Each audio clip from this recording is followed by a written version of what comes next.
Bayang-bayang stagflasi sedang menghantui China dan juga Amerika Serikat. Kondisi perekonomian yang stagnan di tengah kenaikan inflasi yang tentunya ini adalah sebuah kondisi yang kontradiktif. Di mana ini sebenarnya kalau kita lihat merupakan efek dari pandemi COVID-19 yang cukup berkepanjangan ditambah dengan krisis energi yang sedang melanda di China. China merupakan negara dengan ekonomi nomor 2 terbesar. Ketika China mengalami stagflasi, tentu mitra dagang dari China, utamanya mungkin salah satunya Indonesia, salah satu negara yang memiliki hubungan dagang juga besar dengan China akan terdampak. Seperti apa sebenarnya gambaran stagflasi yang membayangi China dan juga Amerika Serikat?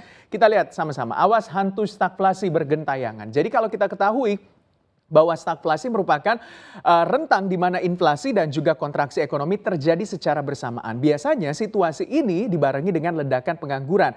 Jadi bisa dikatakan bahwa stagflasi merupakan sebuah kondisi perekonomian yang di mana terjadi kontradiktif. Jadi biasanya kalau terjadi perlambatan pertumbuhan ekonomi akan dibarengi juga dengan penurunan daya beli yang mengakibatkan juga penurunan harga atau terjadi deflasi. Tapi ketika terjadi stagflasi, maka yang terjadi adalah PDB-nya tertekan atau kondisi perekonomiannya tertekan, tapi di satu sisi inflasinya meningkat dan juga angka penganggurannya naik. Tentu ini bukan sebuah kondisi yang baik bagi perekonomian karena ketika terjadi pengangguran yang cukup meningkat, maka bisa dikatakan juga akan terjadi daya beli yang sangat tertekan. Karena nggak ada duit dong atau nggak ada uang dari masyarakat untuk melakukan konsumsi.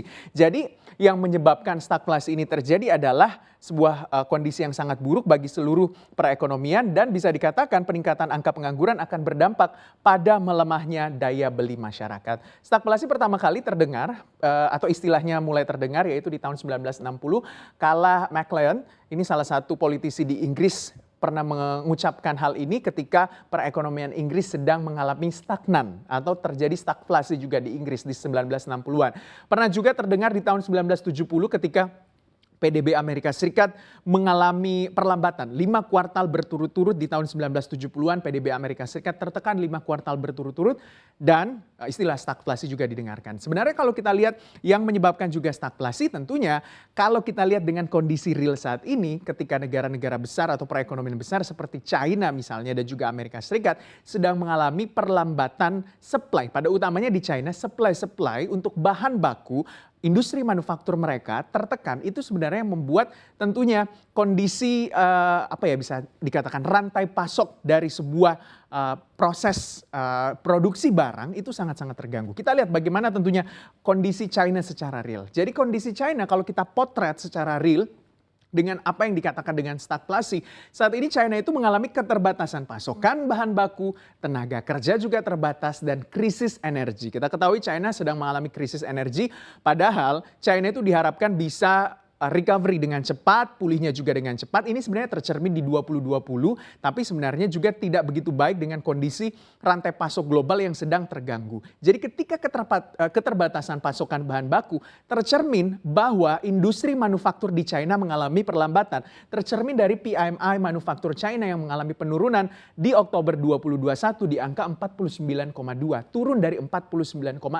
Artinya kalau PMI manufaktur di bawah 50 berarti industri manufakturnya tidak melakukan ekspansi atau tidak berproduksi dengan baik. Begitu ya di bawah angka 50. Nah padahal manufaktur China itu menyumbang kurang lebih 29,06% terhadap PDB China. Begitu besar sebenarnya industri manufaktur China menopang PDB China. Nah tercermin juga di inflasi tingkat produsen di China yang di September 2021 itu di angka 10,7% secara year on year. Biaya produksi di China membengkak karena nggak ada pasokan bahan baku yang masuk ke dalam China. Jadi bisa dikatakan rantai pasoknya hubungan dagang China begitu ya agak sedikit terganggu dengan negara-negara yang melakukan ekspor bahan baku ke China. Salah satunya juga Indonesia. Nah, kondisi China juga tercermin dengan negara bisa dikatakan sebenarnya seiring sejalan dengan sahabatnya walaupun agak biasanya terjadi perselisihan ya karena Amerika Serikat menjadi negara dengan ekonomi terbesar pertama di dunia, China-nya nomor 2. Kalau nomor 1 dan nomor 2-nya terganggu, maka kalau bisa dikatakan gajahnya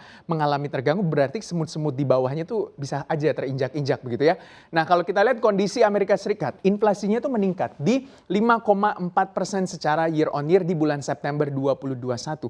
Padahal di kuartal 3 2021, ekonomi Amerika Serikat atau PDB Amerika Serikat tumbuh melambat di angka 2%. Jauh di bawah ekspektasi pasar, yang dimana beberapa kalangan ekonom menyatakan bahwa mungkin PDB Amerika Serikat di kuartal 3 bisa tumbuh di angka 3,5% atau di rentang 2,8% hingga 3,5%. Tapi ternyata fakta kenyataannya PDB kuartal 3 Amerika Serikat tumbuhnya hanya 2%. Jauh di bawah kuartal 2 2021 yang tumbuh 6,7%. Penyerapan tenaga kerja Amerika Serikat di 194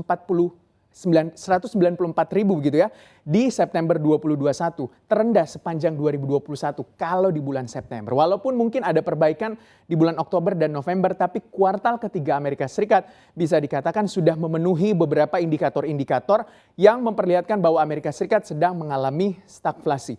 Angka pengangguran meningkat, inflasi meningkat, dan PDB-nya tertekan. Jadi bisa dikatakan terjadi juga bayang-bayang stagflasi di Amerika Serikat. Terjadi juga gangguan supply. Ini yang paling masalah bagi negara-negara maju, utamanya Amerika Serikat dan juga China, ketika industri manufakturnya tidak dapat bergerak dengan lebih baik. Nah, bagaimana kondisi dengan Indonesia? Kita tahu Indonesia memiliki hubungan dagang yang baik dengan Amerika Serikat dan juga China. Bahkan ekspor Indonesia ke China itu begitu besar juga kalau kita lihat. Nah, kalau kita ingat Bu Sri Mulyani itu pernah mengatakan pada awal-awal pandemi COVID-19, dampak dari penurunan pertumbuhan ekonomi China, pemerintah akan menghitung setiap penurunan pertumbuhan ekonomi China sebesar 1% akan berdampak ke Indonesia sebesar 0,3 sampai dengan 0,6%. Artinya kalau PDB China melambat 1%, kita bisa berkurang 0,3 sampai 0,6%. Artinya ada bayang-bayang juga yang bisa membuat perekonomian Indonesia tertekan. Nah, kalau kita lihat secara mitra dagang sebenarnya, bagaimana porsi ekspor Indonesia ke China? China itu masih menjadi negara nomor 1 yang untuk porsi ekspor Indonesia terbesar ke sana. 4,54 miliar US dollar berkontribusi 23,10%. Amerika Serikat di bawahnya 2,34 miliar US dollar 11,90%. Jepang di nomor 3, India nomor 4. Jadi bisa dikatakan kalau kedua negara ini mengalami stagflasi, otomatis juga akan berdampak secara tidak langsung juga kepada Indonesia. Makanya industri di Indonesia yang melakukan ekspor begitu ya, atau yang berbasis ekspor harus mulai melakukan penyetaraan ya bisa dikatakan, atau mungkin menyesuaikan kondisinya. Jadi tidak boleh melakukan produksi yang begitu besar padahal permintaan di globalnya sedang tidak ada. Jadi harus ada penyesuaian dari industri-industri di dalam negeri. Karena kalau kita lihat ekspor non-migas, ini utamanya non-migas yang masuk ke China juga, itu menyumbang 95,47% di September 2021. Sektor industri paling besar 75,26%, disusul tambang 18,30%, migas 4,53%, dan pertanian 1,91%. Artinya harus ada penyesuaian dari industri-industri yang berada di Indonesia agar tentunya dampak dari stagflasi yang terjadi di China dan juga Amerika Serikat dapat diminimalisir oleh Indonesia.